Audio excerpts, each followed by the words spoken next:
नमस्कार. संघर्ष वृत्तवाहिनीमध्ये आपलं स्वागत. घेऊया ठाणे आणि आसपासच्या परिसरामधील घडणाऱ्या महत्त्वाच्या घडामोडींचा आढावा.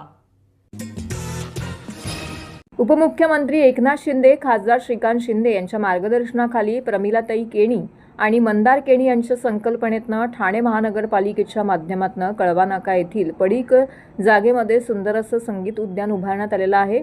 तर संगीत उद्यानाचा लोकार्पण सोहळा संपन्न झाला. माजी विरोधी पक्षनेत्या तसेच नगरसेविका प्रमिलाताई केणी तसेच समाजसेवक मंदार केणी यांच्या उपस्थितीमध्ये असं लोकार्पण करण्यात आलेलं आहे. या संगीत उद्यानामुळे ठाणे कळवा येथील संगीतप्रेमींना एक आगळं वेगळं व्यासपीठ उपलब्ध करून देण्यात आलेलं आहे. यामध्ये संगीतप्रेमींसाठी कराओके हा संगीत प्रकार येथे सुरू करण्यात आलेला आहे. हे उद्यान सकाळी 10 वाजल्यापासून ते रात्री 10 वाजेपर्यंत विनामूल्य सुरू राहणार आहे. या उद्यानाच्या देखभालासाठी त्याचबरोबर सुरक्षेसाठी ठाणे महानगरपालिकेतर्फे सुरक्षा रक्षक ठेवण्यात येणार आहे. तसेच ओपन जिमचीही व्यवस्था करण्यात येणार आहे. तर संगीत उद्यानाचा लाभ सर्व ठाणेकर नागरिकांनी कळवेकरांनी घ्यावा असं आवाहन मंदार केणी यांच्या वतीने करण्यात आलं आहे.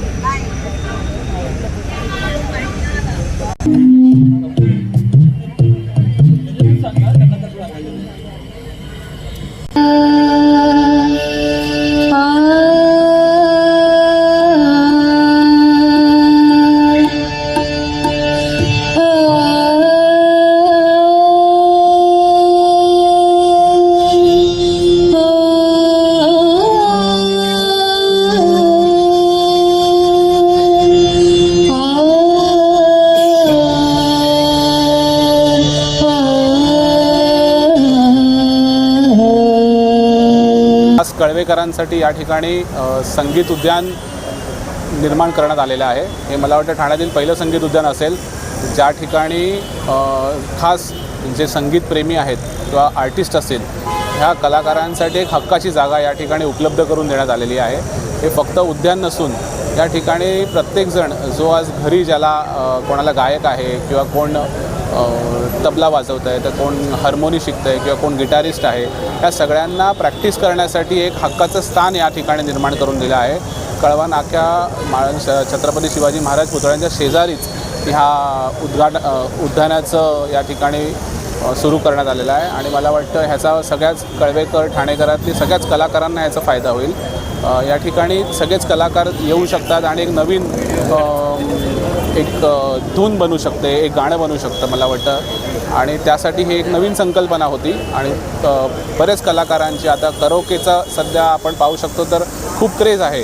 तर करोके पण ज्यावेळेस प्रॅक्टिस करतो आपण तर बाजूवाल्यांना किंवा रेसिडेंट्स ज्या ठिकाणी आहे तिथे त्रास होत असतो म्हणून ही पडीक जागा होती आणि ह्याला आम्ही टाकापासून टिकाव कसं करता येईल त्याचा एक प्रयत्न करून सगळ्या करोके प्रेमींसाठी खास करून इथे प्रॅक्टिस करू शकतील कारण बाजूला कुठेही रेसिडेन्स नाही. सो सकाळी 10 वाजल्यापासून रात्री 10पर्यंत इथे कोणी येऊन प्रॅक्टिस करू शकतं. हे पूर्णपणे महापालिकेच्या मार्फत फ्री असेल आणि माननीय राज्याचे उपमुख्यमंत्री एकनाथ शिंदे साहेब यांच्या अध्यक्षतेखाली आणि कल्याणचे खासदार डॉक्टर श्रीकांत शिंदे यांच्या पुढाकाराने आणि स्थानिक नगरसेविका प्रमिलाताई केणी यांच्याच प्रयत्नाने हे गार्डन सुरू करण्यात आलेलं आहे. काही ठिकाणी ज्येष्ठ नागरिक जे करोके सिस्टमसाठी मला वाटतं येतात त्यांची थोडीशी मागणी होती की मग आमचं जिम पण आम्ही इथे करू शकू तर आमच्याकडे काही छोटीशी एक्स्ट्रा स्पेस होती त्या ठिकाणी त्याचाही आम्ही ओपन जिम फिजिकली हेल्थी राहावं लोकांनी ह्याचा एक संकल्पना ते पण आपण इक्विपमेंट्स या ठिकाणी टाकलेले आहेत. ठिकाणी मला वाटतं 2 प्लॅटफॉर्म्स बनवलेले आहेत छानसे आणि मॅट टाकली तर या ठिकाणी बरीच जागा आहे. आपण एक नवीन नक्षत्रवन गार्डनसुद्धा खाडी किनारी गणेश विसर्जन खाडी ते करतो त्या ठिकाणी योगा आणि खास वुमेन झोन पण आपण त्या ठिकाणी स्थापन करण्यात आलेलं वाटतं. महापालिकेच्या वतीने या ठिकाणी 2 सुरक्षा रक्षक दिलेले आहेत. दिवसभर 24 तास 2 सुरक्षा रक्षक आहेत त्यामुळे मला वाटतं कोणतीही सुरक्षतेचा कसा काही प्रश्न उद्भवणार नाही आणि आपण पाहिलं असेल तर सगळ्याच ठिकाणी या ठिकाणी कॅमेरे लावलेले आहेत जे ऑनलाईन त्याच्यावर पोलिसांना डिरेक्ट ॲक्सेस दिलेला आहे त्यामुळे तसा कोणताही घटना घडणार नाही ह्याची काही मला त्याची सगळी काळजी घेतलेली आहे. सर्व नागरिकांना आवाहन करण्यात येत आहे की सध्या डासांमार्फत पसरणाऱ्या डेंग्यू या आजाराचा प्रसार रोखण्यासाठी प्रत्येकाने पुढील प्रमाणे कार्यवाही करावी. डेंग्यू आजार एडिस इजिप्टी हा डास चावल्याने होतो. या डासांची पैदास साचलेल्या किंवा साचवलेल्या स्वच्छ पाण्यामध्ये होते. 8 दिवसांपेक्षा जास्त दिवस पाणी उघडे व साचून राहिल्यास त्यात डास अंडी घालतात. अंड्यांच्या अळ्या तयार होऊन पुढे डास तयार होतात. यासाठी आपल्या घरातील पाणी साठे उदाहरणार्थ बॅरल्स, पिंपे, टाक्या, हौद, रांजणे इत्यादी दर आठवड्याला रिकामे करून घासून पुसून कोरडे करून पुन्हा भरावे. 1 दिवस कोरडा दिवस म्हणून पाळावा. पाणी साठ्यांना घट्ट झाकणे बसवावीत किंवा जुनी साडी, चादर, धोतर यांनी बांधून झाकून ठेवावीत, म्हणजे डास त्यात जाऊन अंडी घालणार नाहीत. घराच्या गच्चीवर, आजूबाजूला, अंगणात कोठेही पाणी साचू देऊ नये. भंगार सामान उघड्यावर टाकू नये. उदाहरणार्थ टायर्स, प्लास्टिक सामान, कुंड्या, टाकाऊ वस्तू इत्यादी. अशा सामानात पावसाचे पाणी साठून त्यात डेंग्यूच्या डासांची पैदास होते. घरातील कूलर्स, फ्रीजच्या पाठीमागील ट्रे हे देखील वेळोवेळी कोरडे करावेत. लक्षात ठेवा, नुसत्या फवारणीने डास घनता कमी होत नाही, तर त्यासाठी डास पैदास ठिकाणे नष्ट करणे ही आपल्या सर्वांची जबाबदारी आहे. कोणताही ताप अंगावर न काढता जवळच्या शासकीय रुग्णालयात मोफत औषधोपचार घ्या. अशा प्रकारे नागरिकांनी सहकार्य केल्यास डेंग्यूचा प्रसार रोखणे सहज शक्य आहे.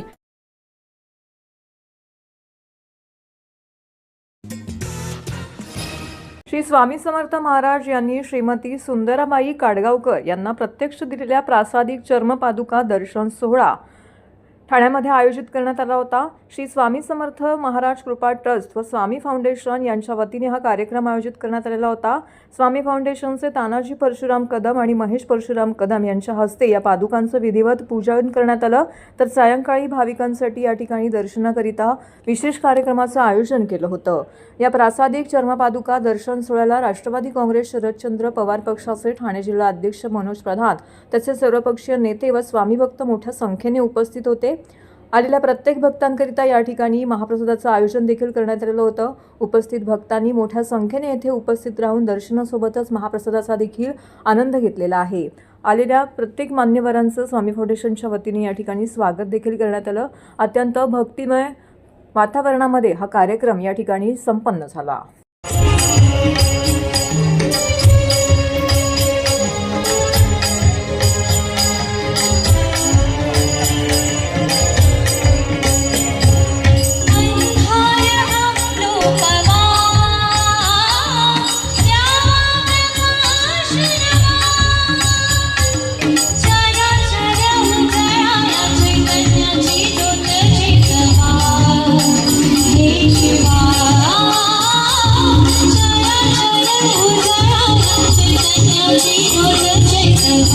आणि या ठिकाणी येणाऱ्या भाविकांसाठी महाप्रसाद भंडारा देखील आयोजित केलेला आहे. दरवर्षी या श्री स्वामी समर्थ महाराज यांच्या प्रासादिक सर्व पादुका आहेत त्या दरवर्षी या चंदनवाडी भागामध्ये आणल्या जातात आणि त्याचे दर्शन घेण्यासाठी भाविक देखील मोठ्या संख्येने या ठिकाणी जमतात. आणि आज देखील आपण बघत असाल, आज श्री स्वामी समर्थ यांच्या या पादुका आहेत त्या चंदनवाडीमध्ये दर्शनासाठी आणलेल्या आहेत आणि मोठ्या संख्येने भाविक. आम्ही नशीबवान आहोत, या विभागातील नागरिक नशीबवान आहोत की आमच्या हातून, या नागरिकांच्या हातून ठाणेकरांना अक्कलकोट श्री स्वामी समर्थ महाराज यांनी प्रत्यक्ष प्रासादिक रूपात दिलेल्या चर्मपादुका दर्शन या ठाण्यामध्ये घडतं. यंदा 15 वर्ष आहे. आम्हाला अभिमान आहे आणि आनंदी तेवढाच आहे की ठाण्यातील या संपूर्ण नागरिकांना ज्यांना अक्कलकोटला जायला शक्य नसतं त्यांना साक्षात स्वामी महाराज इथे येऊन दर्शन देतात. एवढं भाग्यवान या सगळ्यांच्या रूपात आम्ही आहोत आणि आनंद आहे. सगळ्यात महत्वाचं, स्वामींच्या आशीर्वादाबरोबर ठाण्यातील सामाजिक क्षेत्रात, राजकीय क्षेत्रात ठसा उमटलेल्या लोकांचा इथे आम्हाला आशीर्वाद मिळतो. ते स्वतः इथे आवर्जून स्वामी दर्शन घेतात, आम्हाला मार्गदर्शन करतात. आणि ठाणे जिल्हा फेडरेशनचे अध्यक्ष आदरणीय सिद्धार्थ राणे सुद्धा आहेत. इथे शिवसेना नेते प्रकाश पाटील साहेब आहेत, हे सगळे आस्था आणि श्रद्धेच्या नावावरती इकडे आलेले आहेत. यामध्ये एकच कळतंय की श्रद्धा आणि आस्था या दोन्ही खूप गरजेच्या गोष्टी आहेत आणि ह्या सगळ्या एनर्जीवरती हे कार्यक्रम राबवले जातात. अशक्य ही शक्य करतील स्वामी. आता स्वामी म्हटलं की ज्यांच्या नावाच्या नंतर मी येतं, पहिला आपल्यामधला मी बाहेर काढा आणि स्वामींना पूर्णपणे सामावून घ्या. हे सगळं मी करणारा नाहीये, हे सगळं स्वामी आणि जनता करून आणणारी आहे. ठाण्यातील जनतेला सुख समृद्धी भरभराटी दीर्घायुष्य आणि निरोगी आयुष्य या स्वामींच्या मिळो, स्वामी समर्थांचा आशीर्वाद या ठाण्याच्या जनतेला मिळो, ही स्वामीने प्रार्थना असते. आनंदाचा दुसरा क्षण काय असू शकतो आणि आपण सगळे या ठिकाणी आलेले स्वामी भक्त त्यांच्या चेहऱ्यावरचा आनंद पाहिल्यानंतर समाधान हा कशात मिळू शकतो हा त्याच्या मागचा आपल्याला पाहायला मिळत असतं उदाहरण. आणि म्हणून मी सुद्धा त्या आस्थेने आणि त्या आपुलकीने आणि या दिवसाची वाट बघत असतो आणि त्याच्यामुळं न चुकताना दर्शन सोहळ्यामध्ये येत असतो आणि म्हणून आल्यानंतर दर्शन झाल्यानंतर एक वेगळा आनंद आणि समाधान मिळतो. म्हणून खूप या स्वामी भक्तांच्या चेहऱ्यावरचा आनंद बघून खूप समाधान आणि आनंद वाटतो. म्हणणं आहे तू नकोस मी तुझ्या पाठीशी आहे आणि तोच आशीर्वाद आमच्या सगळ्या ठाणेकरांना स्वामींचा आहे. मी अभिनंदन करेन माझ्या मित्राचं की या वेळेला तू भिवू नकोस, आम्ही तुझ्या पाठी आहोत. जसं सगळी चंदनवाडीची जनता त्याला म्हणून त्याला आशीर्वाद देऊ एवढीच स्वामींकडे प्रार्थना करेन आणि त्या निमित्ताने ठाण्यातल्या सगळ्या चंदनवाडीतल्या लोकांना ठाण्यातल्या सगळ्यांना शुभेच्छा देईन. खरं वाटतं मी पहिल्यांदाच खरं म्हणजे यावर्षी कार्यक्रमाला येण्याचा योग आला. समाधान वाटतंय, सगळं वातावरण भक्तिमय वातावरण उल्हासित करतं लोकांना आणि तो आनंद या ठिकाणी आज ठाण्याचे लोक घेत आहेत. त्यासाठी आयोजकांना धन्यवाद देईल. कदाचित ती स्वामींची कृपा आहे आणि सगळ्यांना मिळून ही सदिच्छा. नमस्कार. धन्यवाद. कोणतीही चौकशी न करता मतदारांची नावं काढून टाकण्यात आली तर काही नावे एका प्रभागातून दुसऱ्या प्रभागात टाकण्यात आल्याचा आरोप करत कळवा विटावा येथील मनसे पदाधिकाऱ्यांनी कळवा मुंब्रा विधानसभा निवडणूक कार्यालयामध्ये राडा केला आहे. मनसेचे शहर उपाध्यक्ष सुशांत सूर्यराव आणि त्यांच्या सहकाऱ्यांनी निवडणूक कार्यालयात जाऊन अधिकाऱ्यांना जाब विचारला, मात्र त्यावर त्यांना समाधानकारक उत्तर न मिळाल्याने मनसैनिकांनी गोंधळ घातला. विटावा गणपतीपाडा प्रभाग क्रमांक 24 मध्ये मतदारांची नावं वगळण्यात आलेली होती. काही नावं दुसऱ्या प्रभागामध्ये टाकण्यात आली होती. याबाबत मनसेकडून पत्रव्यवहार देखील करण्यात आला होता, मात्र त्यावर कोणतीही कारवाई गेल्या महिनाभरामध्ये करण्यात आलेली नाही. शिवाय संबंधित अधिकारीही जागेवर उपलब्ध होत नव्हते. आचारसंहिता लागू झाली तरीही अधिकारी जागेवर नव्हते. त्यामुळे कार्यकर्त्यांचा संताप अनावर झाला, अशी माहिती सुशांत सूर्यराव यांनी दिली आहे. निवडणूक कार्यालयामध्ये मतदार यादी अपडेट करण्याकरिता एकच कर्मचारी उपलब्ध होता. त्याचबरोबर संपूर्ण मतदारसंघामधील मतदार याद्या हाताळण्याकरिता कर्मचाऱ्यांची संख्या अपुरी होती. त्यामुळे विधानसभा मतदारसंघाबाबत येणाऱ्या काळामध्ये मनसे कोर्टामध्ये याचिका दाखल करणार असल्याचंही सूर्यराव यांनी सांगितलं आहे. सांगायचं असं की मागील जेव्हा ठामोपाने मतदार याद्या प्रकाशित केला तेव्हापासून माझ्या प्रभागातले अनेक नावं हे दुसऱ्या प्रभागात फेकलेत. काही नावं तर डायरेक्ट मतदान लिस्टमधनं काढण्यात आली होती. ज्यांनी विधानसभेला मतदान केलं त्यांचं मतदार यादीत नावं नाही आहेत. आम्ही इथे विचारणा केलं, आम्हाला सांगितलं तुम्ही 8 नंबर फॉर्म भरा.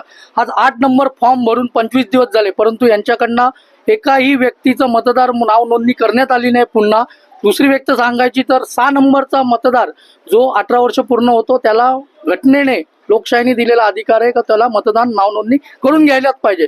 असे अनेक फॉर्म आम्ही ऑनलाईन भरतोय. ते ऑनलाईन भरल्यानंतर हे रिजेक्ट मारतायत. त्या जागेवर न जाता कुठली शहानिशा न करता 149 कळवा मुंब्रा विधानसभेचे मतदार अधिकारी आहेत. हे कुठेही न जाता इथे बसून नुसते आहेत, कोणतेही काम करत नाही. 6 नंबरचा ना फॉर्म भरत नाही, 8 नंबरचं काही काम करत आहेत. मग हे असलं निवडणूक कार्यालय आम्हाला काय कामाचं आहे? आणि जर आम्हाला लोकशाहीने दिलेला अधिकारच मिळाला नाहीये मतदानाचा तर आम्ही काय करायचं? याच्यासाठी आज इथे आमच्या मनसेच्या वतीने आंदोलन करण्यात आलं होतं. आज त्यांना सक्त ताकीद दिलेली आहे, त्यांना जी काय सबब द्यायची ती दिलेली आहे. आणि जर हे नावं आणि ही जर मतदानापासून वंचित राहिले तर 149 कळवा विधानसभेतील जे निवडणूक अधिकारी असतील त्यांच्या विरोधात आम्ही कोर्टामध्ये जाऊन त्यांच्या विरोधामध्ये आम्ही PI दाखल करणार आहोत. आणि जे मतदार वंचित राहणार आहेत त्या सर्वांना घेऊन सोबत आम्ही यांच्या विरोधात कोर्टात केस करणार आहोत. आज कळवा मुंब्रा 149 विधानसभा मतदारसंघ बघितला तर 3 ते 4 लाखाची लोकसंख्या मतदार आहेत. ते 4 लाखाचे 4.5 लाख देखील आज झालेत. प्रत्येक प्रभागामध्ये बघाल तर 50-50 हजाराची नोंद आहे, मतदार म्हणून नोंद दाखवत आहेत. 4.5 लाख मतदार 9 प्रभागामध्ये आहेत, परंतु यांच्याकडे काम करायला एकच मुलगा आहे. तुम्ही बघितलं असेल, इंट्र्या कधी करणार, 6 नंबरची नोंदणी कधी करणार, जे स्थलांतरित झालेत, काहींची नावं वगळली आहेत, त्यांना मतदार यादीमध्ये कधी समाविष्ट करणार, हे सर्व जाब विचारण्यासाठी आज आम्ही इथे आलो होतो. आम्हाला माहिती आहे काही टायमातच निवडणूक आयोगाची पत्रकार परिषद आहे, परंतु असे जर होत सेटिंग करून हे कोणाच्या सांगण्यावरून एका जे इच्छुक उमेदवार आहेत त्यांची नावं कशी वगळली जातात. 4 टर्म जो नगरसेवक असतो त्याचं नाव मतदार यादीतनं काढतात. हे कोणाच्या सांगण्यावरून करतायत काम, हे आम्हाला वाटतंय की ही सर्व सेटिंग आहेत. काय फायदा या लोकशाहीचा, कशाला आम्ही उभं राहायचं. आम्ही आमच्या आयुष्याचे 20-20 वर्ष 5-5 वर्ष लोकांच्या सेवेमध्ये घालवायचे आणि आमची नावच गायब होणार असतील तर कसं आम्ही काम करायचं, कसे आम्ही मतदाराला सामोरे जायचं. शेवटी आमचा पण कुठेतरी सहनशक्तीचा अंत होतो. आम्ही किती दिवस त्यांना हात जोडणार, शेवटी हात सोडायला लागतात, कारण का त्याच्याशिवाय यांना ही भाषा कळत नाही. आज 8 नंबरचे फॉर्म आम्ही त्यांच्याकडे देऊन 25 दिवस झालेत. कायद्यानुसार तो फॉर्म तुम्हाला 5 ते 6 दिवसामध्ये क्लिअर करायला पाहिजे. एखादा 6 नंबरचा फॉर्म भरला तर 7व्या दिवशी त्या मुलाकडे मेसेज गेला पाहिजे अप्रूव्हलचा. तुम्ही जर तिथे तुमचा अधिकारी जातच नाही आणि आम्हाला डायरेक्ट सांगतात ब्लर, डॉक्युमेंट ब्लर. अरे तो ऑनलाईन फॉर्म भरताना तुमचा फोटो जरी ब्लर असेल ना, त्याची साईज जरी कमी जास्त असली ना तरी फोटोच एक्सेप्ट होत नाही. तर हे कुठला सांगतात ब्लर आहेत म्हणून रिजेक्ट मारतायत. दुसरं कारण देतात का तिथे माणूस आढळला नाही. अरे जो नवीन मतदार आहे, ज्याचं वय 18 वर्ष झाली आहे, त्याचं मतदान तर तिथेच असणार आहे, तो तिथेच राहतोय. कधी तुम्ही सर्वे केला, यांच्याकडे इथं काम करायला अधिकारी कमी, सर्वेला कधी जाणार. हा सर्व घोळ 149 कळमुंबरामध्ये होत आहे. त्याच्या विरोधात वारंवार आम्ही त्यांना ताकीद दिली, त्यांना पत्रव्यवहार केला, त्यांना अनेक निवेदन दिले, हात जोडून बऱ्याचदा बघितलं, पण आता इथून पुढे हात सोडल्याशिवाय यांना कळणार नाही. ठाणे जिल्ह्यात हिवाळा सुरू होताच सर्दी, खोकला, ताप, ॲलर्जी तसेच त्वचा रोगांच्या रुग्णसंख्येमध्ये लक्षणीय वाढ झाल्याचं दिसून येत आहे. ठाणे जिल्हा सिव्हिल रुग्णालयासह विविध शासकीय रुग्णालयातील बाह्य रुग्ण विभागामध्ये दररोज मोठ्या संख्येने रुग्ण उपचारासाठी दाखल होत आहेत. थंड हवा, सकाळचे धुके आणि वाढते वायू प्रदूषण यांचा नागरिकांच्या आरोग्यावरती प्रतिकूल परिणाम होत असल्याने आरोग्य विभागाने सतर्कतेचा इशारा दिला आहे. ठाणे, कल्याण, डोंबिवली, भिवंडी, उल्हासनगर, अंबरनाथ, बदलापूर, शहापूर, मुरबाड तसेच पालघर सीमालगतच्या भागामध्ये सकाळी धुके आणि रात्री गारवा अधिक जाणवत आहे. या बदल्यात हवामानाचा परिणाम विशेषतः लहान मुलं, ज्येष्ठ नागरिक तसेच दमा, सायनस, रक्तदाब, इतर दीर्घ आजार असलेल्या रुग्णांवर होत आहे. सिव्हिल रुग्णालयामध्ये सर्दी, खोकला, घसा दुखणे, ताप, नाक वाहणे, डोकेदुखी, त्वचा कोरडी पडणे अशा तक्रारी घेऊन रुग्ण मोठ्या संख्येने येत आहेत. काही रुग्णांमध्ये श्वसनाचा त्रास, छातीमध्ये जडपणा आणि ॲलर्जीची लक्षणंही आढळून येत आहेत. हिवाळ्यात साथीचे आजार पसरण्याची शक्यता अधिक असते. या पार्श्वभूमीवरती swine flu, dengue, malaria, chikungunya यांसारख्या आजारांबाबत नागरिकांनी विशेष दक्षता घ्यावी असं आवाहन आरोग्य विभागाकडून करण्यात आलं आहे. तसेच जिल्ह्यातील ग्रामीण व आदिवासी भागांमध्ये रात्रीचा गारवा अधिक असल्याने ज्येष्ठ नागरिक रक्तदाब व सांधेदुखीबाबत काळजी घ्यावी. लहान मुलांना उबदार कपडे घालावेत असा सल्लाही यावेळी तज्ज्ञांनी दिला आहे. सध्याच्या परिस्थितीमध्ये थंडी वाढते आहे, सीझन चेंज होत आहे आणि काही प्रमाणात पोल्युशन पण वाढतं आहे. पावसाळा संपला आहे, तर आजच्या घडीला काही जे अपॉर्च्युनिटी इन्फेक्शन आहे किंवा व्हायरल इन्फेक्शन आहे, फॉर एक्झाम्पल स्वाईन इन्फ्लुएन्झा असेल, स्वाईन फ्लू असेल, डेंग्यू, मलेरिया आणि बाकीचे असले काही आजार, चिकनगुनिया वगैरे सारखे आजार वाढू शकतात. आणि सीझनल थंडीच्या दिवसामध्ये आपण नेहमी बघतो की स्वाईन फ्लूसारखं असेल किंवा इन्फ्लुएन्झासारखे आजार वाढू शकतात. सध्याला सिव्हिलला जे फ्लो वाढला किंवा पेरिफेरला जो फ्लो वाढला, सर्दी, खोकला, ताप यांचा पेशंटचा फ्लो वाढलेला आहे. परंतु काळजी न करता आपण जर थोडीशी काळजी त्याची घेतली, म्हणजे प्रिव्हेन्शनसाठी जे काही मास्क वापरणं, सॅनिटायझर वापरणं, सोशल डिस्टन्सिंग ठेवणं, ह्या जर गोष्टी आपण जर प्रॉपरली जर केल्या तर नक्की आपण हे आजार अवॉइड करू शकतो. कोविडमध्ये आपण बऱ्याच गोष्टी शिकलो की आपण कसं अवॉइड करू शकतो. म्हणजे मास्क वापरले, आपण सोशल डिस्टन्सिंग ठेवलं, हँड सॅनिटाईज करायचं, हँडवॉश करायचो, हे मेन कारण आहे. त्याच्यामुळे कुठलाही व्हायरस इन्फेक्शन व्हायला काहीतरी मीडिया लागतो आणि आपला हात हा मीडिया आहे, तो जो हात नाकापर्यंत जंतूंना घेऊन जातो आणि आपल्याला इन्फेक्शन होतं. कंजक्टिव्हायटिसचे केसेस येऊ शकतात. ह्या गोष्टी सगळ्या जर बघितल्या आपण काळजी घ्या. फक्त पर्टिक्युलर जे कोमॉर्बिड पेशंट आहे, ज्यांना डायबिटीज आहे, हायपरटेन्शन आहे, हार्ट डिसीज आहे किंवा इम्युनोकॉम्प्रोमाइज पेशंट आहेत, त्या पेशंटची काळजी घ्यायला पाहिजे. कारण काय ना, साधा आजारी जरा वाढू शकतो. त्याच्यामुळे पर्टिक्युलरली ओल्ड एजचे लोक आहेत, 60 वर्षाच्या वरचे आहेत, यांची आपण काळजी सगळ्यांनी घ्यायला पाहिजे. आणि अननेसरी दिवसा ऊन असतो, रात्री थंडी असते, याच्यामध्ये आणि पोल्युशन वाढतं आहे. आपण मुंबईत राहतो, ठाण्यात राहतो किंवा बाकी ठिकाणी रोडमुळे वगैरे बाकी गोष्टींना पोल्युशन पण वाढतं. या गोष्टीत आपण काळजी घेतलं तर श्वसनाचे आजार मेजरली होऊ शकतात. ती काळजी घ्या आणि सतर्क राहिलं तर आपण नक्कीच सेफ असतो. धन्यवाद. शिवसेनेचे नौपाडा विभाग प्रमुख किरण विष्णू नागती यांच्या माध्यमातून प्रभाग क्रमांक 21 मधील नागरिकांसाठी नेहमीच सामाजिक उपक्रम राबवले जातात. नौपाडा रक्षकाच्या माध्यमातून VRU4 च्या माध्यमातून अहोरात्र प्रत्येकाच्या मदतीला धावून जाणारा नौपाडा श्रावणबाळ किरण नागती यांच्या प्रयत्नातून रुग्णवाहिका नागरिकांसाठी भेट म्हणून देण्यात आलेली आहे. नौपाडा रक्षकांची जबाबदारी बजावत असताना अनेक वेळी रात्री नौपाड्यामधील नागरिकांना इमर्जन्सीच्या वेळेस ॲम्ब्युलन्सची गरज भासते. मात्र वेळेमध्ये ॲम्ब्युलन्स उपलब्ध होत नाही. रुग्णवाहिका उपलब्ध होत नसल्यास रुग्णांना रुग्णामध्ये पोहोचण्याकरिता अनेकदा उशीर देखील होतो. ही बाब लक्षात घेऊन विभाग प्रमुख किरण नागती यांनी आपल्या प्रभाग क्रमांक 21 साठी हक्काची रुग्णवाहिका उपलब्ध करून दिलेली आहे. रुग्णसेवा हीच ईश्वर सेवा ही जबाबदारी समजून किरण नागती यांनी सामाजिक बांधिलकी जपत ही रुग्णवाहिका सेवा उपलब्ध करून दिली आहे. 80% समाजकारण आणि 20% राजकारण हे बाळासाहेबांचे बोल प्रत्येक शिवसैनिकांसाठी प्रेरणादायी ठरत असून रुग्णांसाठी ही सेवा उपलब्ध केला असल्याचं किरण नागती यांनी सांगितलं आहे. आज या रुग्णवाहिकेचं उद्घाटन शिवसेना ठाणे विधानसभा शहर प्रमुख हेमंत पवार, शिवसेनेचे ठाणे सचिव व स्पोर्टिंग क्लब कमिटीचे चेअरमन विलास जोशी, शिवसेनेचे ठाणे लोकसभा सचिव बाळा गवस, ठाणे शहर विधानसभा समन्वयक प्रकाश पायरे, माजी नगरसेवक भास्कर पाटील, जगदीश थोरात, राजेश तावडे, अजय मोरे, इतर मान्यवर पदाधिकारी, कार्यकर्ते, शिवसैनिक यावेळी मोठ्या संख्येने उपस्थित होते.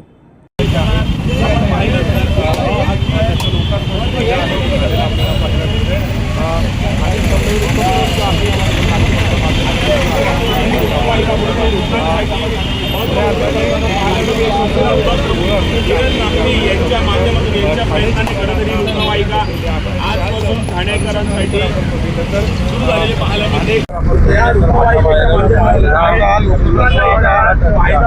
शिवसेनेचे ब्रीदवाक्य आहे त्या उक्तीप्रमाणे आज आमचे विभाग प्रमुख किरण नागती यांच्या माध्यमातून वार्ड क्रमांक 21 तर्फे सर्व नागरिकांना मोफत रुग्णवाहिका, कोणाला काय अडीअडचण असेल, कोणाला अटॅक आला, कोणाला काय आलं, कोणाला अपघात झाला, त्यासाठी किरण नागती आमचा 24 तास कार्यरत असतो आणि त्यासाठी त्यांनी ॲम्ब्युलन्सची सेवा म्हणजे मोफत सेवा दिलेली आहे. कारण किरण नेहमी कॅबिन असेल, नौपाडा असेल किंवा अनेक ठाणे शहराच्या विविध भागामध्ये रुग्णांची सेवा करण्यासाठी काम करत असतो.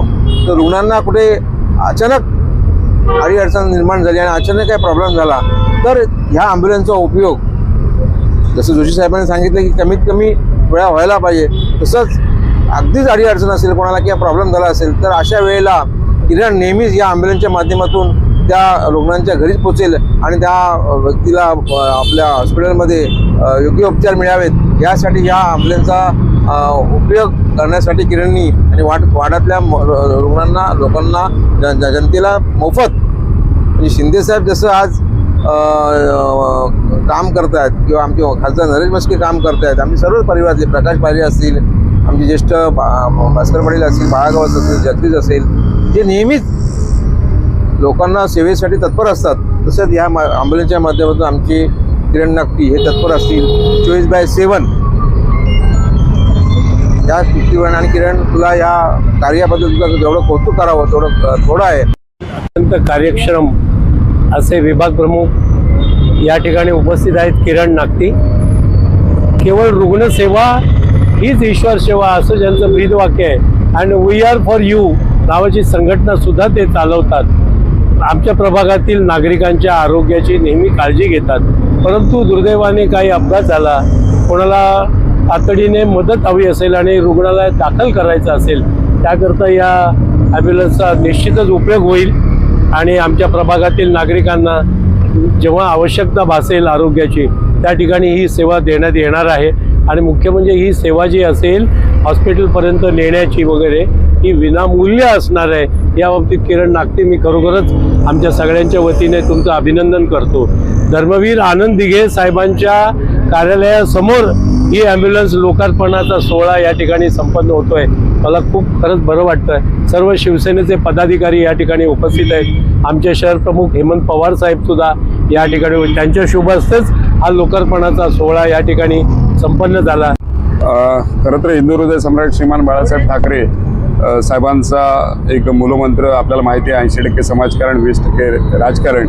आणि ज्या धर्मवीर आनंद दिघे साहेबांकडे बघून आम्ही कार्य करायला सुरुवात केली, आज त्याच धर्मवीरांच्या आनंद आश्रमच्या प्रांगणामध्ये इथे ही ॲम्ब्युलन्सचं रुग्णवाहिकेचं लोकार्पण होतं. याच्यापेक्षा मोठी गोष्ट कुठली नसू शकते. आणि आज त्याच धर्मवीरांचा खित्ता गिरवणारे महाराष्ट्राचे सन्माननीय उपमुख्यमंत्री व शिवसेनेचे मुख्य नेते एकनाथजी शिंदे साहेब ज्या पद्धतीनं काम करतायत. तर हे होतं संघर्ष वृत्तवाहिनीचं आजचं बातमीपत्र. उद्या पुन्हा भेटू याच वेळी याच ठिकाणी ताज्या घडामोडींसह. तोपर्यंत नमस्कार.